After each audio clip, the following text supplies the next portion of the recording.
Good evening friends. आज की हमारी जो वीडियो है उसका टॉपिक रहेगा रिंग्स। रिंग्स के अंदर अभी हमने एक पहले भी वीडियो देखी थी, फर्स्ट लेक्चर के अंदर हमने देखा कि वो कौन सी ऐसी प्रॉपर्टीज़ हैं जो एक नॉन एम्प्टी सेट आर अगर फुलफिल कर दे तो हम उसे कह देते हैं रिंग।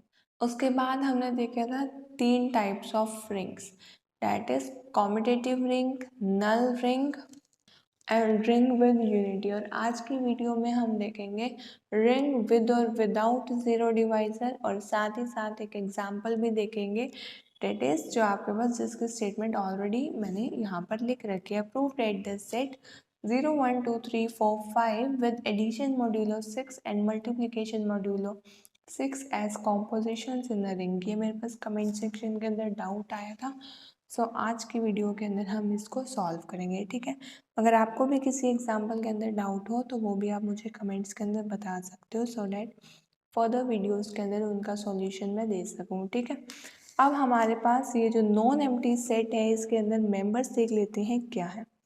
आर के अंदर आपके पास मेंबर हैं 0 1 2 3 4 5। ऑलरेडी ऐसा क्वेश्चन मैंने आपको ग्रुप के अंदर बता रखा है और आज हम रिंग के अंदर भी यही वाला जो हमारे पास कॉम्पोजिशन है उसको हम डिस्कस करेंगे। ठीक है, सबसे पहले तो इसके अंदर जो जिस चीज़ के अंदर बच्चों को सबसे ज़्यादा दिक्कत आती है वो है ये operation, that is addition modulo 6। तो आपके पास ये किस तरीके से रिंग गिवन है, एडिशन मॉड्यूलो 6 मल्टीप्लिकेशन मॉड्यूलो 6, यानी कि यहाँ पर प्लस की जगह क्या है, इस पर एडिशन मॉड्यूलो 6 और मल्टीप्लिकेशन की जगह आपके पास क्या है, मल्टीप्लिकेशन मॉड्यूलो 6। ठीक है, तो चलिए अब हम इसकी कॉम्पोजिशन टेबल बनाते हैं। कॉम्पोजिशन टेबल से क्या हो जाता है, आपका क्वेश्चन इजी हो जाता है, आपको इजीली पता लग जाता है आइडेंटिटी कौन सी, इन्वर्स कौन सी। अगर आपको कॉम्पोजिशन टेबल नहीं बनाने तो आप उसको सिंपली भी कर सकते हो, बट मेरा सजेशन यही रहेगा कि आप कॉम्पोजिशन टेबल बना लो। चलिए देखते हैं कॉम्पोजिशन टेबल किस तरीके से बनाते हैं। सबसे पहले हम बनाएंगे composition table for addition modulo 6। बहुत ही ध्यान से देखना है आपको क्या करना होता है। सबसे पहले सेट के मेंबर्स हम इस तरफ बी लिख लेंगे और इस तरफ बी लिख लेंगे। ठीक है, हमने जितने भी हमारे पास मेंबर्स गिवन थे हमने लिख लिया। उसके बाद देखो यहाँ पर आपके पास कौन सा मेंबर आएगा, 0 को 0 के साथ ऐड करो, अपॉन में 6। या अपॉन में 6 का मतलब डिवाइड नहीं है, 0 में 0 को ऐड किया तो ऊपर हमारे पास आ गया 0, नीचे 6। इसका मतलब ये है एडिशन मॉड्यूलो 6 का कि यहाँ पर इन दोनों को ऐड करने के बाद यहाँ पर देखो, अगर हम 0 प्लस 6 0 लिखें या फिर 0 प्लस 0 बाय 6 लिखें, इन दोनों का मतलब एक ही है। इतने डीप में मैं आपको इसलिए बता रही हूँ ताकि अगर आपने ग्रुप की मेरी वीडियो ये वाली नहीं देखी, सो डैट आपका ये कंसेप्ट यहाँ पर अच्छे से क्लियर हो जाए। और अगर आपको addition modulo 6 multiplication modulo 6 already आते हैं तो आप डायरेक्ट इस वीडियो को थोड़ा सा स्किप भी कर सकते हैं। ठीक है, तो यहाँ पर क्या है, इन दोनों का मतलब सेम है। एडिशन मॉड्यूलो 6 का मतलब क्या है, इन दो मेंबर्स को ऐड करो और डिवाइड बाय 6 करो, जो हमारे पास रिमाइंडर आएगा वो हमारी वैल्यू आ जाएगी। ठीक है, अब हमारे पास 0 को 0 से ऐड करें, उसके बाद डिवाइड बाय 6 करें तो रिमाइंडर कितना बचेगा, 0। ऐसे ही जब 0 को 1 के साथ ऐड करें और डिवाइड बाय 6 करें तो आपके पास रिमाइंडर क्या बन रहा है, 1। रिमाइंडर किस तरीके से 1 बन रहा है, क्योंकि यहाँ पर आपके पास 1 को आप क्या लिख सकते हो, 6 इंटू 0 प्लस 1, तो रिमाइंडर आ गया 1। ऐसे ही 0 को 2 के साथ, यहाँ पर भी देखो आपके पास 1 ही आएगा है। ठीक है, और 0 को 2 के साथ करो, 0 प्लस 2 बाय 6 डेट इज 2, क्योंकि आपके पास रिमाइंडर क्या आ रहा है उस केस के अंदर 2। ऐसे ही 2 प्लस 0 करोगे तब भी आपके पास क्या आएगा, 2। ऐसे ही 1 plus 1 by 6 that is 2 by 6 करोगे तब भी आपके पास आएगा 2। ठीक है, एक तरीके से आपको यहाँ पर पैटर्न पता लग रहा है कि हमारे पास यहाँ पर 0 आया, यहाँ पर दोनों में 1, यहाँ पर दोनों में 2। अब अगर मैं यहाँ की वैल्यू निकालूँ तो बाकी सब में भी सेम ही आएगा। तो 0 प्लस 3 बाय 6, 0 को 3 के साथ ऐड करो, डिवाइड करो 6 के साथ, तो आपके पास वैल्यू क्या आ रही है 3। रिमाइंडर कितना बच रहा है 3, यहाँ भी 3, यहाँ भी 3, यहाँ भी 3, यहाँ भी 3। ऐसा क्यों? क्योंकि देखो 3 को 0 के साथ ऐड करने पे भी 3 आ रहा है, 2 को 1 के साथ ऐड करने पे भी 3 आ रहा है, 1 को 2 के साथ ऐड करने पर भी 3 आ रहा है। अब यहाँ पर हमारे पास क्या आएगा 4। 0 + 4 डिवाइड बाई 6। 0 + 4 डिवाइड बाई 6 के बाद आपके पास रिमाइंडर क्या आएगा 4। यहाँ पर भी 4, यहाँ पर भी 4, यहाँ पर भी 4 और यहाँ पर भी 4। ऐसे ही आप चेक करके देख सकते हैं, यहाँ पर भी हमारे पास 5 आएगा। और अब देखो इसके बाद वाले कंसेप्ट में आपको प्रॉब्लम आ सकती है 5 + 1 बाय 6। अब यहाँ पर आपके पास ये वाला एलिमेंट लिया 5 और इस लाइन का एलिमेंट हमने ले लिया 1। 5 + 1 डिवाइड बाई 6 जब हम करेंगे तो हमारे पास ऊपर भी क्या आ रहा है 6, नीचे भी क्या आ रहा है 6, ये हो गया कैंसिल। ठीक है, अब देखो आप इस चीज़ को किस तरीके से लिख सकते हैं। इसको हम लिख सकते हैं 5 + 1 बाई 6 इज इक्वल टू 6/6। तो आपके पास यहाँ पर क्या आ गया, जब आप 6 को 6 से डिवाइड करेंगे तो रिमाइंडर आपके पास क्या आ रहा है, रिमाइंडर हमारे पास आ रहा है 0। इस चीज़ का आपको मेन ध्यान रखना है, 6 को 6 से डिवाइड करके कैंसिल आउट करके आ तो 1 रहा है, लेकिन हमें वो 1 नहीं लिखना, हमें तो रिमाइंडर लिखना है कि इसको डिवाइड करने का रिमाइंडर कितना बच रहा है। ये तो क्वेश्चन है ना, क्वेश्चन नहीं लिखना, कैंसिल आउट करके 1 आ रहा है बट रिमाइंडर कितना बच रहा है 0। ऐसे ही यहाँ पर भी 4 + 2 दैट इज 6, यहाँ पर भी 6 बन रहा है टोटल, तो यहाँ पर भी आपके पास रिमाइंडर 0 आएगा, यहाँ पर भी 0, यहाँ पर भी 0, यहाँ पर भी 0। ऐसे ही अब नेक्स्ट 5 और 2 को करें, यानी कि जब हमारे पास टॉप पर क्या आ रहा है 7, तो 7/6। अब 7 को 6 से डिवाइड करने पे आपके पास 6 × 1 = 6 तो होगा पूरा डिविजिबल, प्लस 1 आएगा। 7 आते ही ऊपर 1 आपके पास आ जाएगा रिमाइंडर। और यहाँ पर आपके पास 5 + 3 जब आप करेंगे 5 + 3/6 दैट इज 8/6, तो आपके पास यहाँ पर आ जाएगा रिमाइंडर 2, यहाँ पर आ जाएगा रिमाइंडर 3। और 5 + 5 में दैट इज 10/6, तो आपके पास आ जाएगा रिमाइंडर 4। ठीक है, ये आपके पास बन गई कॉम्पोजिशन टेबल। अब मल्टीप्लिकेशन के रिस्पेक्ट में मैं आपको 2 लाइन बना कर दूंगी, आगे की आपको खुद ट्राई करनी है। ठीक है, सबसे पहले उसको करने से पहले हम प्लस के रिस्पेक्ट में, एडिशन मॉड्यूलो 6 के रिस्पेक्ट में देख लेते हैं हमारे पास अबेलियन ग्रुप बन भी रहा है या नहीं बन रहा है। ठीक है, अब आपको सारी कंडीशंस बहुत इजीली हो जाएगा चेक करना, क्योंकि देखो कोई भी मेंबर किन्हीं भी 2 एलिमेंट को, देखो यहाँ तो हमने हर एलिमेंट को एक दूसरे से ऑपरेट करके लिख दिया है ना, कोई भी ऐसा एलिमेंट नहीं बचा जिन 2 को ऑपरेट ना किया हो। हर एलिमेंट को हमने ऑपरेट करके देख लिया और जो हमारे पास एलिमेंट्स आ रहे हैं इस टेबल के अंदर वो इसी में से आ रहे हैं, 0 1 2 3 4 5 में से। तो आपके पास क्लोजर प्रॉपर्टी होल्ड। सेकेंड आता है एसोसिएटिव प्रॉपर्टी। एसोसिएटिव भी आपके पास होल्ड होगी, आप चेक करके भी देख सकते हैं। जब आप a + b + c करेंगे या फिर आप a + b + c करेंगे तो आपके पास दोनों ही केस में सेम आएगा। इसके बाद आपके पास थर्ड है एग्जिस्टेंस ऑफ आइडेंटिटी। आइडेंटिटी देखिए आपके पास क्या मिलती है, आइडेंटिटी आपके पास वो मिलती है, मैंने आपको ऑलरेडी बता भी रखा है, आप इसको प्रूफ करके भी दिखा सकते हैं। वैसे आपके पास अगर आपको डायरेक्टली चेक करना हो, अगर आपने कॉम्पोजिशन टेबल बना ही लिया है, जो ऊपर वाली आपके पास रो है उसकी एज इट इज़ देखिए कहाँ है, यानी कि सीक्वेंस में नंबर कहाँ लिखे हुए हैं। इस केस के लिए तो 0 1 2 3 4 5 फर्स्ट एलिमेंट 0 किस केस का, ये लाइन आपके पास ऊपर वाली लाइन से पूरी सिमिलर है। इसके कोरस्पॉन्डिंग जो एलिमेंट होगा ये आपके पास होगा आइडेंटिटी। ठीक है, अब आइडेंटिटी आपको मिल गई। अब अगर आपको मान लीजिए इन्वर्स चेक करना है, अब आपको चेक करना है इन्वर्स। किसी भी एलिमेंट का इन्वर्स आप किस तरीके से चेक करेंगे, मान लो मैंने चेक करना है 3 का इन्वर्स। 3 की लाइन में मेरे पास 0 कहाँ पर आ रहा है, 0 मेरे पास आ रहा है ये, इसके कॉरस्पॉन्डिंग एलिमेंट 3 का इन्वर्स आएगा आपके पास 3। ऐसे ही मान लो मुझे 4 का इन्वर्स चेक करना है, 4 की लाइन में 0 कहाँ आ रहा है, 4 की लाइन में आ रहा है 0 यहाँ पर, इसके कोरस्पॉन्डिंग जो भी हमारे पास वैल्यू है वो आ जाएगा उसका इन्वर्स। 5 की लाइन में 0 कहाँ आ रहा है, 1 के कॉरस्पॉन्डिंग तो आपके पास 3 का इन्वर्स आ गया 3, 4 का इन्वर्स आ गया 2, 5 का इन्वर्स आपके पास आ गया 1। इस तरीके से आपको इन्वर्सेस निकालने हैं, ठीक है। तो ये आपके पास हो गया चारों प्रॉपर्टी सेटिस्फाई। अब इसके बाद फिफ्थ प्रॉपर्टी जो हमारे पास कॉम्यूटेटिव वाली भी हमें दिखानी होगी, क्योंकि हमें अबेलियन ग्रुप दिखाना होता है। Commutative also hold. कॉम्यूटेटिव के लिए तो जस्ट आप ये भी चेक कर सकते हो, ये जो हमारे पास मैट्रिक्स बन रही है ये हमारे पास सिमेट्रिक बननी चाहिए, और आप देख भी रहे हो ये पूरी की पूरी जो मैट्रिक्स है वो सिमेट्रिक है। अगर आपको इस तरीके से नहीं दिखाना तो आप डायरेक्टली दिखा भी सकते हो एलिमेंट्स लेकर। यहाँ पर तो वैसे आपने सारे एलिमेंट्स ही ले लिए हैं, तो आपको दोबारा दिखाने की ज़रूरत नहीं है। डायरेक्ट आप लिख सकते हो कि आप इस आर सेट में से जो आपके पास रिंग प्रूफ करने के लिए दिया हुआ है उस आर सेट में से कोई भी 2 मेंबर उठाओ, उन दोनों की कॉम्पोजिशन करो।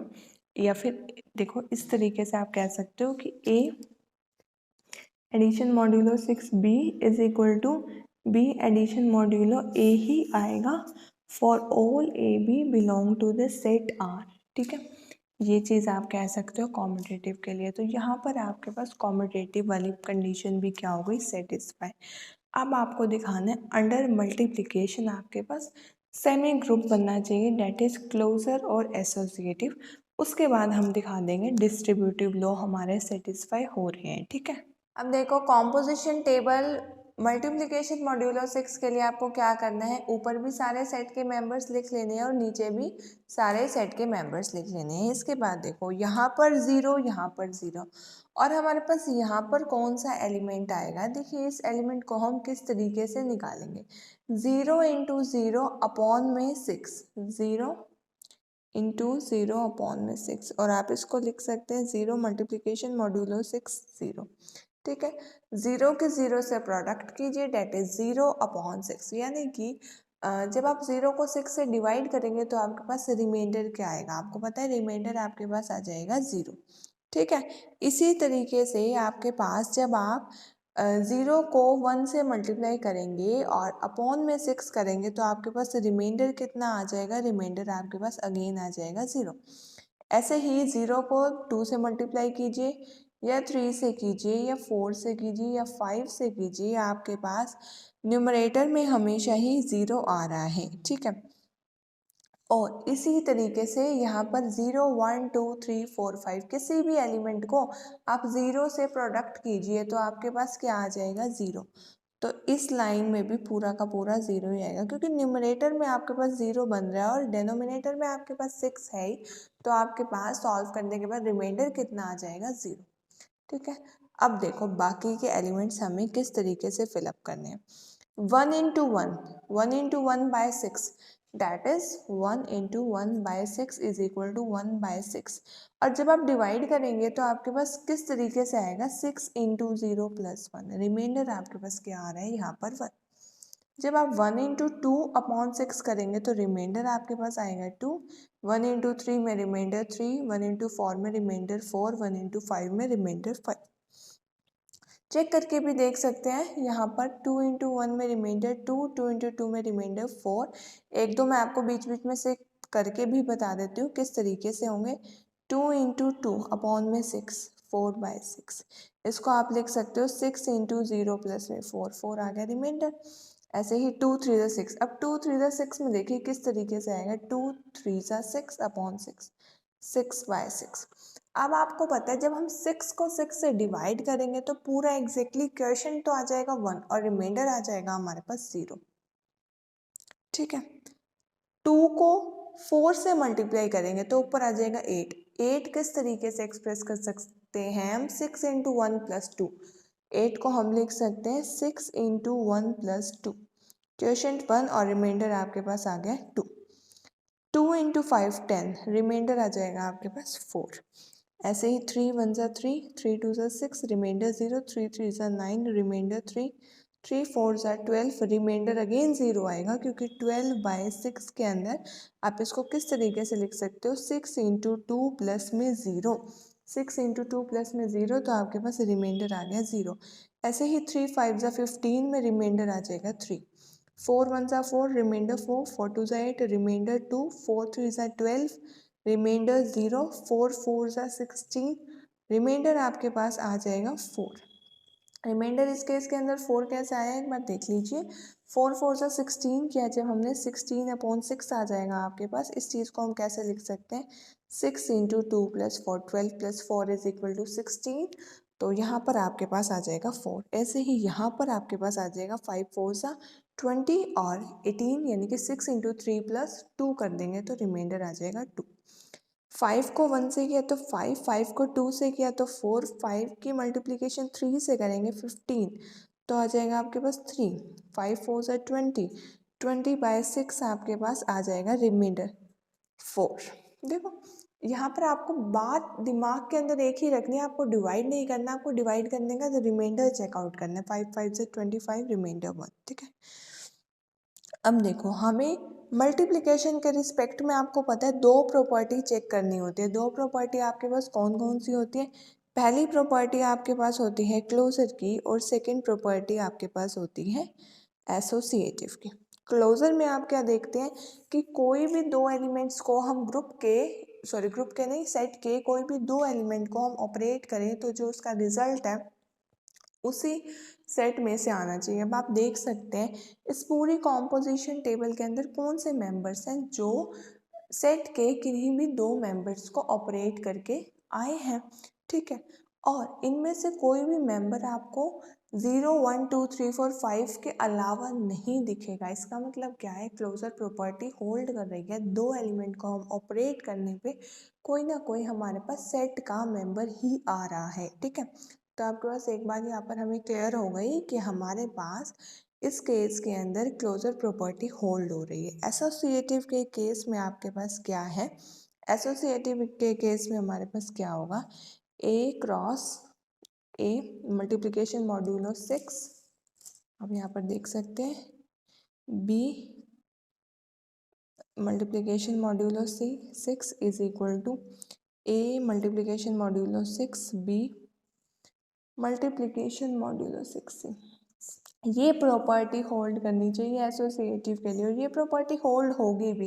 ये चीज़ आप क्यों कह सकते हैं कि ये प्रॉपर्टी हमारे पास होल्ड होगी, क्योंकि आपने यहाँ पर भी देखा चाहे आप 1 की 2 से प्रोडक्ट कर रहे हैं, ठीक है, उसके बाद किसी और के साथ ऑपरेट कर रहे हैं या पहले 2 को 1 से ऑपरेट कर लो उसके बाद किसी और के साथ ऑपरेट करो, हमेशा ये चीज़ सेम आएगी। क्योंकि देखो ऑपरेशन क्या है मल्टीप्लिकेशन का, और अब 2 को 3 से ऑपरेट कर लीजिए या 3 को 2 से ऑपरेट कर लीजिए तो हमारे पास सेम आएगा।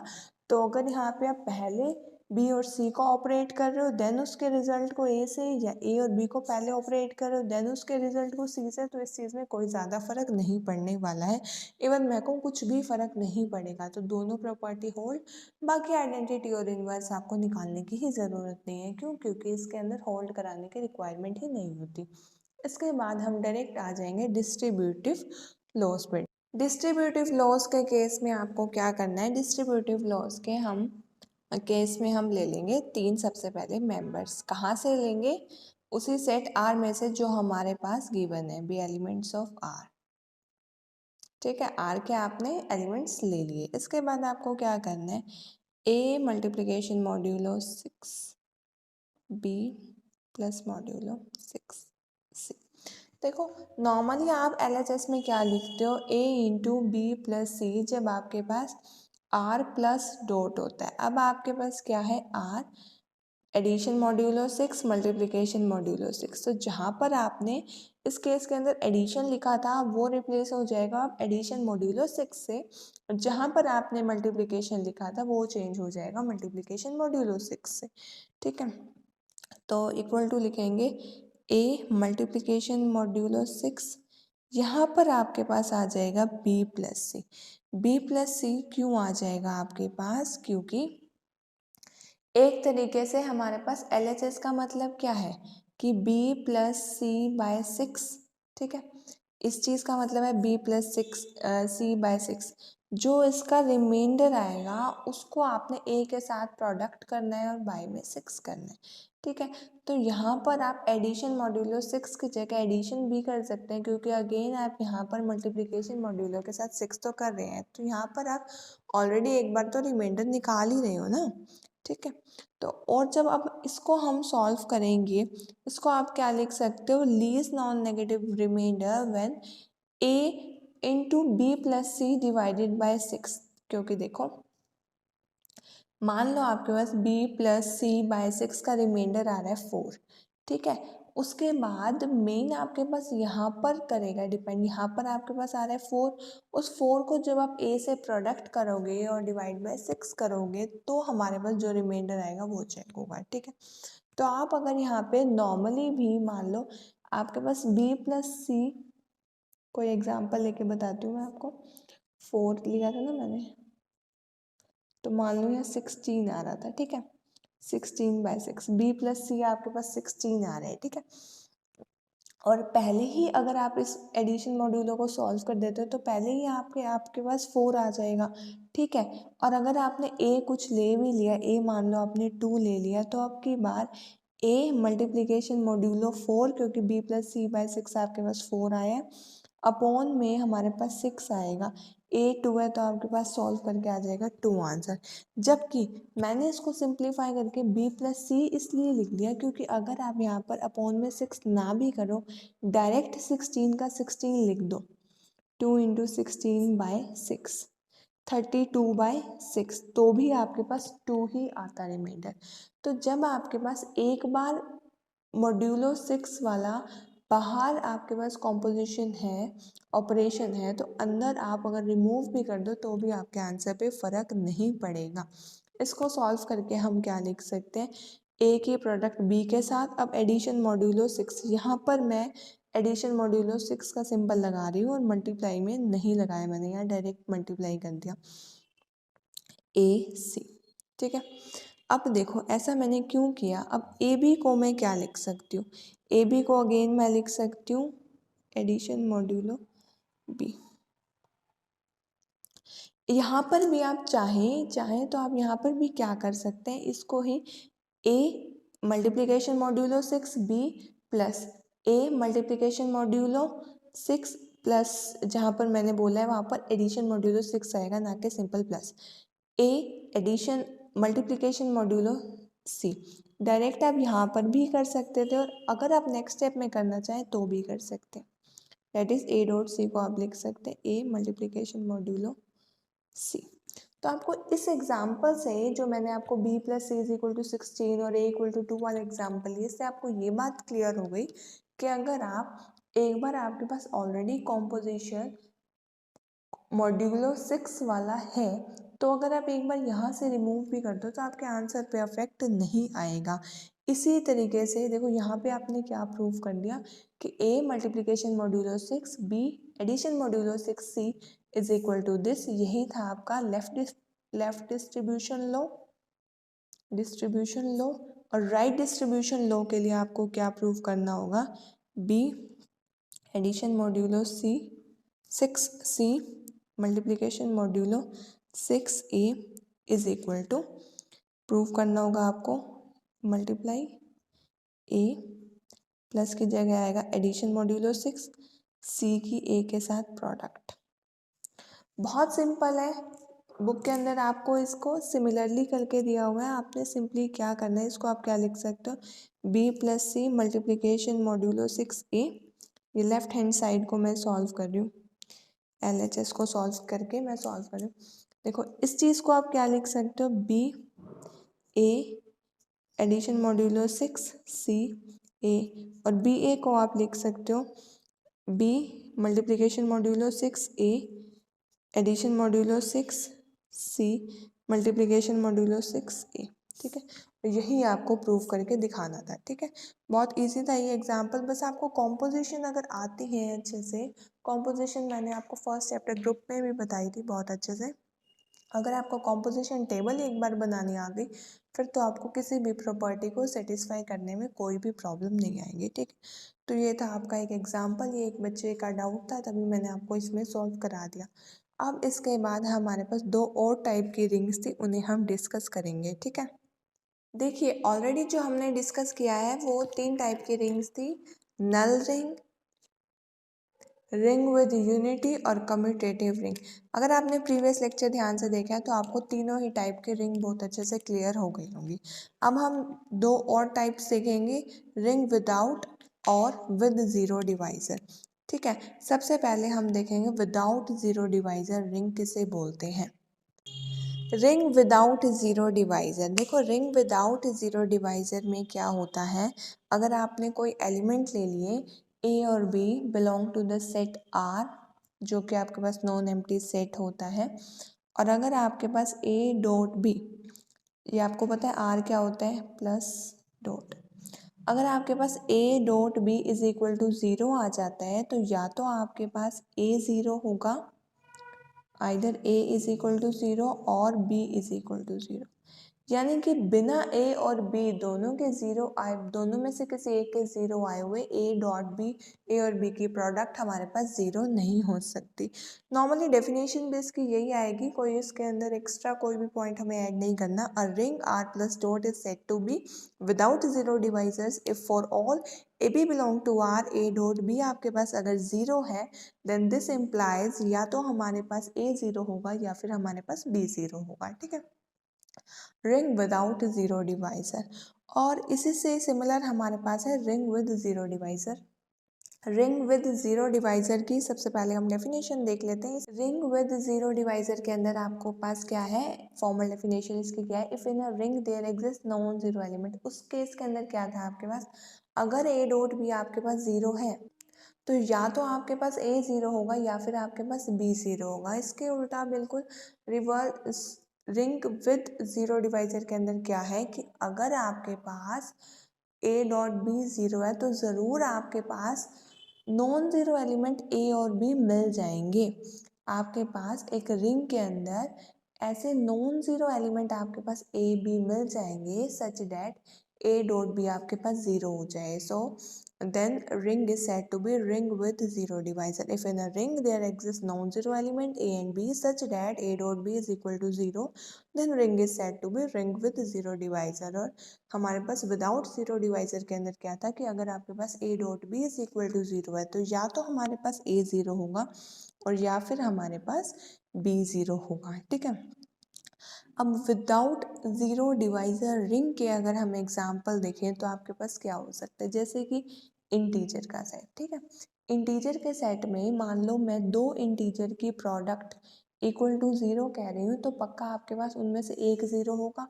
आप ऐसे नॉन ज़ीरो इंटीजर निकाल ही नहीं सकते कि दोनों नॉन ज़ीरो और उनके प्रोडक्ट ज़ीरो हो।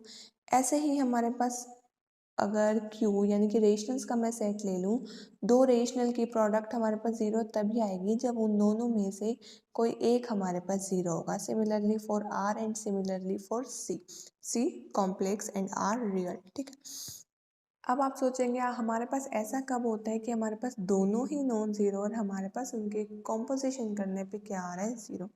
अभी देखिए जो आपने प्रीवियस एग्जाम्पल किया था, प्रीवियस एग्जाम्पल से ही अगर मैं आपको दिखाऊं, यहाँ पर 3 हमारे पास नॉन ज़ीरो था, यहाँ पर हमारे पास 2 भी नॉन ज़ीरो था, 3 भी नॉन ज़ीरो था और 2 भी नॉन ज़ीरो था। इन दोनों को कॉम्पोजिशन करने पे, मल्टीप्लिकेशन मॉड्यूलो 6 करने पे आपके पास क्या आ रहा था, ज़ीरो। ऐसे ही 2 non zero 3 non zero but still आपके पास क्या आ गया, ज़ीरो। ऐसे ही यहाँ पर देखो 4 भी नॉन ज़ीरो 3 भी नॉन ज़ीरो और कहाँ आ रहा है आपका ज़ीरो, ये रहा। 3 और 4 दोनों ही आपके पास नॉन ज़ीरो है, स्टिल आपके पास इनको कॉम्पोजिशन करने पे आ गया ज़ीरो। और ये आपके पास रिंग क्या थी, R addition modulo 6 multiplication modulo 6। तो इसके एग्जाम्पल में आप ये वाला सेट लिख सकते हो। ठीक है, और यहाँ पर आप लिख सकते हो जेड क्यू आर। ठीक है, इंटीजर्स, रेशनल और रियल। ठीक है, तो आपको एक एग्जांपल मैंने ये भी देकर बता दिया कि किस तरीके से हमारे पास रिंग विद ज़ीरो डिवाइज़र होती है। ये तो बात समझ में हमें आती है कि रिंग विदाउट ज़ीरो डिवाइज़र तो पॉसिबल है कि हमारे पास अगर दो की प्रोडक्ट ज़ीरो है तो पक्का उन दोनों में से एक ज़ीरो होगा, लेकिन विद ज़ीरो डिवाइज़र में कई बार हमें कन्फ्यूज़न रह जाती है। ठीक है, अब आपको क्या करना है, इसके बाद कुछ एग्जाम्पल्स दिए हुए हैं आपकी बुक में, वो सारे आपको ट्राई करने हैं। उसके बाद हम अपना नेक्स्ट टॉपिक करेंगे इंटीग्रल डोमेन, डिवीज़न रिंग और फील्ड। इसके बाद का कंटिन्यू करेंगे हम नेक्स्ट लेक्चर में। सबसे पहले आपको यहाँ तक के अपने सारे कंसेप्ट्स क्लियर करने और जिस भी एग्जाम्पल में आपको डाउट है वो मुझे कमेंट्स के अंदर बताना है। अदर देन दिस, अगर आप मेरे चैनल पर नए हैं तो ऑलरेडी इस चैनल पर चैप्टर नंबर 134 अपलोडेड है, आप जाकर चेक कर सकते हो। रियल एनालिसिस का चैप्टर नंबर 4 भी अपलोडेड है, आप उसे भी जाकर चेक कर सकते हो। और अगर आपको ये वीडियो यूज़फुल लगी हो तो प्लीज़ वीडियो को लाइक कीजिए और अपने फ्रेंड्स और क्लास ग्रुप में शेयर कीजिए। Thank you so much for watching my videos. Have a nice day.